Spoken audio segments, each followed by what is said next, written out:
Selamat pagi, shalom, salam sejahtera bagi kita semua. Puji Tuhan, pagi hari ini kita boleh berjumpa lagi dalam saat teduh dari Gereja Toraja Jemaat Bogor melalui Renungan Harian Toraya, edisi Sabtu, tanggal 29 Maret 2025. Bapak Ibu yang dikasihi Tuhan, kita akan memulai aktivitas kita di hari ini. Namun sebelumnya kita sebagai orang yang beriman dan percaya kepada Tuhan, mari kita awali pagi hari ini dengan membaca dan merenungkan firman Tuhan. Namun sebelumnya mari kita satu dalam doa. Bapa dalam surga, kami bersyukur ya Tuhan, pagi hari ini kami boleh bangun dari tidur kami dengan tubuh yang sehat. Tuhan, kami akan mulai kegiatan kami di hari ini, namun sebelum beraktivitas, kami rindu ya Tuhan untuk membaca dan merenungkan firman-Mu, firman yang menjadi kekuatan kami di dalam melangkah. Ya Tuhan, mampukan kami ya Tuhan untuk mengerti dan memahami akan firman-Mu. Mari Roh Kudus Tuhan memampukan hati kami untuk mengerti kehendak daripada firman-Mu. Bersabdalah ya Tuhan, karena kami telah sedia untuk dijamah oleh kebenaran firman-Mu. Dalam nama Tuhan Yesus kami sudah berdoa dan mengucap syukur. Amin. Pembacaan firman Tuhan terambil dari Keluaran pasal 32 ayat 7 sampai 14. Keluaran pasal 32 ayat 7 sampai 14. Firman Tuhan berbunyi demikian. Berfirmanlah Tuhan kepada Musa, turunlah segera, sebab bangsamu yang kau pimpin keluar dari tanah Mesir telah rusak kelakuannya. Alangkah cepatnya mereka menyimpang dari jalan yang kuperintahkan kepada mereka. Mereka telah membuat anak lembu tuangan bagi dirinya dan sujud menyembahnya. Mereka mempersembahkan kurban kepadanya sambil berkata, Hai Israel, inilah Allahmu yang telah menuntun engkau keluar dari tanah Mesir. Lalu Tuhan berfirman kepada Musa, Aku telah melihat bangsa ini, sungguh mereka bangsa yang tegar tengkuk. Sekarang biarkanlah aku bertindak, biarlah murkaku menyala-nyala terhadap mereka, dan aku akan membinasakan mereka. Tetapi engkau akan kujadikan bangsa yang besar. Namun Musa mencoba melunakkan hati Tuhan Allahnya dengan berkata, Tuhan, mengapa murkamu menyala-nyala terhadap umatmu yang telah kau bawa keluar dari tanah Mesir dengan kuasa yang besar dan dengan tangan yang kuat? Mengapa orang Mesir harus berkata, dengan niat jahat ia membawa mereka keluar untuk membunuh mereka di pegunungan dan melenyapkan mereka dari muka bumi?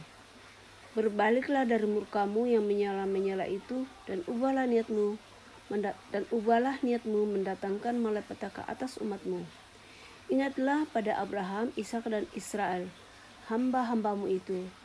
Kepada mereka engkau telah bersumpah demi dirimu sendiri dengan berfirman, Aku akan membuat keturunanmu sebanyak bintang di langit, dan seluruh negeri yang telah kujanjikan ini akan kuberikan kepada keturunanmu, supaya mereka memilikinya untuk selama-lamanya.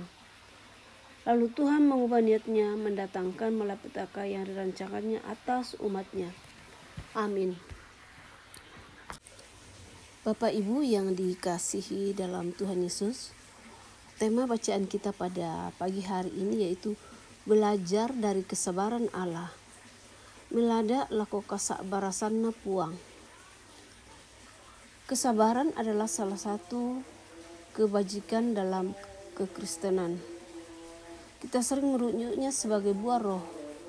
Dengan kata lain, sabar menjadi salah satu diri dari orang yang hidupnya dituntun oleh Roh Kudus. Akan tetapi, kita juga tahu persis bahwa tidak selalu mudah untuk sabar.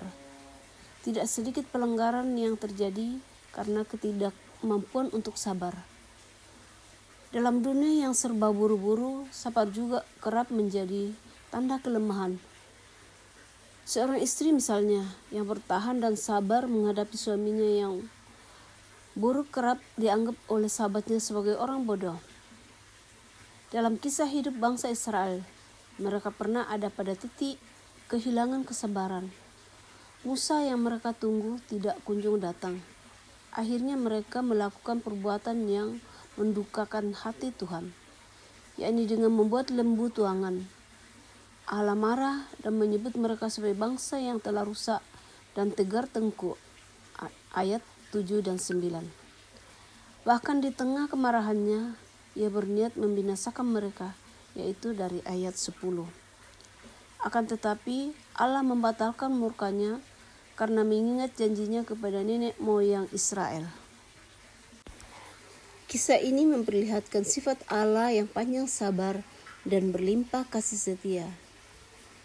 Dia bisa saja melimpahkan kemarahannya atas pemberontakan kita. Namun Allah memilih jalan lain. Melalui rohnya, Allah menginsafkan kita setiap saat. Dalam penginsafan inilah kita dijumpai oleh Allah yang sangat bersabar. Kita adalah pemberontak atau orang-orang rusak yang pantas mati. Namun Allah memilih menuntun kita kepada pertobatan. Kita yang rusak tidak dibuang, melainkan diperbaiki kembali. Dari sini Allah memperlihatkan bahwa sabar bukanlah kebodohan dan kelemahan.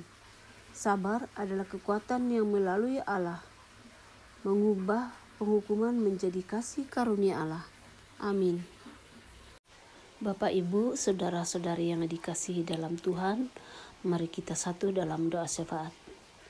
Bapa dalam surga, kami sungguh bersyukur ya Tuhan, untuk pagi ini kami sudah membaca dan merenungkan firman-Mu.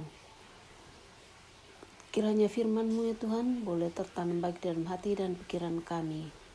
Kami boleh jadikan sebagai pedoman ya Tuhan untuk melangkah pada hari ini. Terima kasih ya Tuhan, firman-Mu pagi hari ini Tuhan boleh mengajarkan kami ya Tuhan untuk belajar bersabar seperti Tuhan saat menghadapi bangsa Israel saat jauh dari Tuhan. Tuhan mampukan kami ya Tuhan untuk menghadapi kehidupan di saat-saat ini.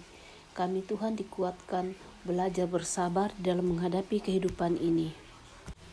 Bapa dalam surga, saat ini ya Tuhan kami berdoa kepadamu untuk bangsa dan negara kami. Tuhan kiranya beri hikmat kepada para pemimpin kami ya Tuhan, mulai dari pusat hingga ke pelosok tanah air. Biarlah mereka boleh menjalankan pemerintahan dengan baik. Bangsa kami ya Tuhan boleh damai dan sejahtera. Bapa dalam surga, kami berdoa ya Tuhan untuk keluarga kami ya Tuhan. Kiranya Tuhan memberkati di dalam setiap pekerjaan. Berkati kami ya Tuhan, di mana Tuhan menempatkan kami.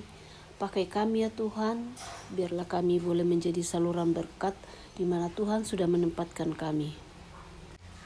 Ya Tuhan, kami berdoa ya Tuhan buat anak-anak kami yang sedang menuntut ilmu atau yang sedang mencari pekerjaan. Tuhan beri hikmat dan kepintaran kepada mereka, sehingga apa yang diperoleh dari Bapak Guru atau dosen mereka boleh dapat terima dengan baik, dan apa yang mereka cita-citakan ya Tuhan kelak boleh tercapai. Ya Tuhan, kami berdoa juga yang sedang mencari pekerjaan. Tuhan berkati, beri kesabaran dan ketekunan di dalam menanti pekerjaan.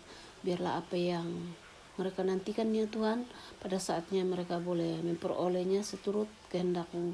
Dan biarlah semuanya juga ya Tuhan untuk hormat dan kemuliaan akan nama-Mu.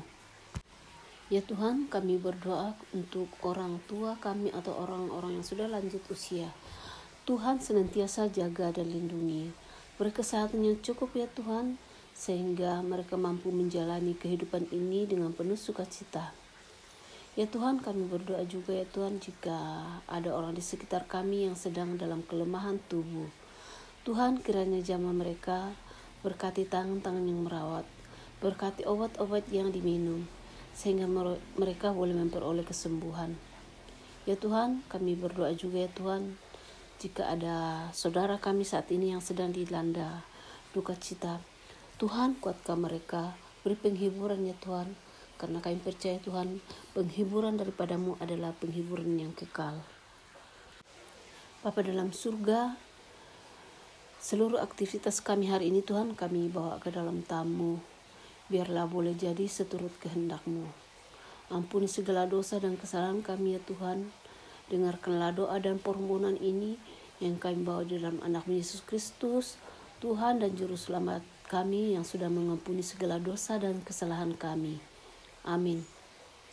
Demikian renungan kita pada pagi hari ini. Tuhan Yesus memberkati.